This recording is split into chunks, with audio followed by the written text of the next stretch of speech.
अथैकोनपञ्चाशः सर्गः।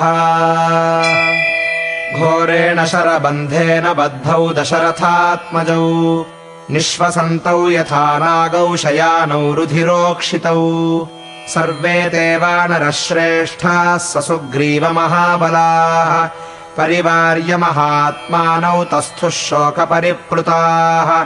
एतस्मिन्नन्तरे रामः प्रत्यबुध्यत वीर्यवान् स्थिरत्वात् सत्त्वयोगाच्च शरैः सन्दानितोऽपि सन्। ततो दृष्ट्वा स रुधिरम् निषण्णम् गाढमर्पितम् भ्रातरम् दीनवदनम् पर्यदेवयदातुरः। किम् नु मे सीतया कार्यम् लब्धया जीवितेन वा शयानम् योऽद्य पश्यामि भ्रातरम् युधि निर्जितम्। शक्या सीता समानारी मर्त्यलोके विचिन्वता न लक्ष्मणसमो भ्राता सचिवः साम्परायिकः। परित्यक्ष्याम्यहम् प्राणान् वानराणाम् तु पश्यताम् यदि पञ्चत्वमापन्नः सुमित्रानन्दवर्धनः।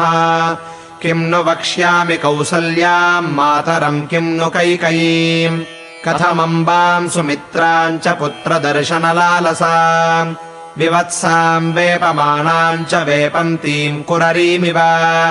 कथमाश्वासयिष्यामि यदि यास्यामि तम् विना कथम् वक्ष्यामि शत्रुघ्नम् भरतम् च यशस्विनम्। मया सह वनम् यातो विना तेनाहमागतः उपालम्भम् न शक्ष्यामि सोढुमम्बा सुमित्रया। इहैव देहम् त्यक्ष्यामि न हि जीवितुमुत्सहे धिङ्माम् दुष्कृतकर्माणमनार्यम् यत्कृते ह्यसौ। लक्ष्मणः पतितः शेते शरतल्पे गतासुवत् त्वम् नित्यम् सुविषण्णम् मामाश्वासयसि लक्ष्मण। गतासुर्नाद्य शक्तोऽसि मामार्तमभिभाषितुम् येनाद्य बहवो युद्धे निहता राक्षसाः क्षितौ। तस्यामेवाद्य शूरस्त्वम् शेषे विनिहतः शरैः शयानः शरतल्पेऽस्मिन् सशोणितपरिसृतः। शरभूतस्ततो भासि भास्करोस्तमिव व्रजन् बाणाभिहतमर्मत्वान्न शक्नोषीह भाषितुम्। रुजा चाब्रुवतो यस्य दृष्टिरागेण सूच्यते यथैव माम् वनम् यान्तमनुयातो महाद्युतिः। अहमप्यनुयास्यामि तथैवैनम् यमक्षयम् इष्टबन्धुजनो नित्यम् माम् च नित्यमनुव्रतः। इमामद्यगतोऽवस्थाम् ममानार्यस्य दुर्नयैः सुरुष्टेनापि वीरेण लक्ष्मणेन न संस्मरे।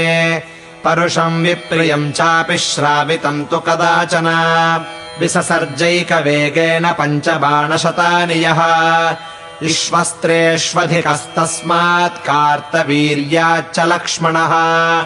अस्त्रैरस्त्राणि यो हन्याच्छक्रस्यापि महात्मनः सोऽयमुर्व्याम् हतः शेते महार्हषयनोचितः। तत्तु मिथ्या प्रलप्तम् माम् प्रधक्ष्यति न संशयः यन्मया न कृतो राजा राक्षसानाम् विभीषणः। अस्मिन्मुहूर्ते सुग्रीव प्रतियातुमितोऽर्हसि मत्वा हीनम् मया राजन् रावणोऽभिभविष्यति। अङ्गदम् तु पुरस्कृत्य ससैन्यम् सपरिच्छदम् सागरन्तरसुग्रीव नीलेन च नलेन च कृतम् हि सुमहत्कर्म यदन्यैर्दुष्करम् रणे। वृक्षराजेन तुष्यामि गोलाङ्गूलाधिपेन च अङ्गदेन कृतम् कर्म मैन्देन द्विविदेन च। युद्धम् केसरिणा सङ्ख्ये घोरम् सम्पातिना कृतम् गवयेन गवाक्षेण शरभेन गजेन च अन्यैश्च हरिभिर्युद्धम् मदर्थे त्यक्तजीवितैः न चातिक्रमितुम् शक्यम् दैवम् सुग्रीवमानुषैः। यत्तु शक्यम् वयस्येन सुहृदा वा परम् मम कृतम् सुग्रीव तत्सर्वम् भवता धर्मभीरुणा। मित्रकार्यम् कृतमिदम् भवद्भिर्वानरर्षभाः अनुज्ञाता मया सर्वे यथेष्टम् गन्तुमर्हथा। शुश्रुवुस्तस्य ये सर्वे वानराः परिदेवितम् वर्तयाञ्चक्रिरे श्रोणि नेत्रैः कृष्णेतरे क्षणाः ततः सर्वाण्यनीकानि स्थापयित्वा विभीषणः आजगामगदापाणिस्त्वरितम् यत्र राघवः तम् दृष्ट्वा त्वरितम् यान्तम् नीलाञ्जनचयोपमम् वानरादुद्रुवुः सर्वे मन्यमानास्तु रावणिम् इत्यार्षे श्रीमद् रामायणे वाल्मीकीये आदिकाव्ये युद्धकाण्डे 49 सर्गः।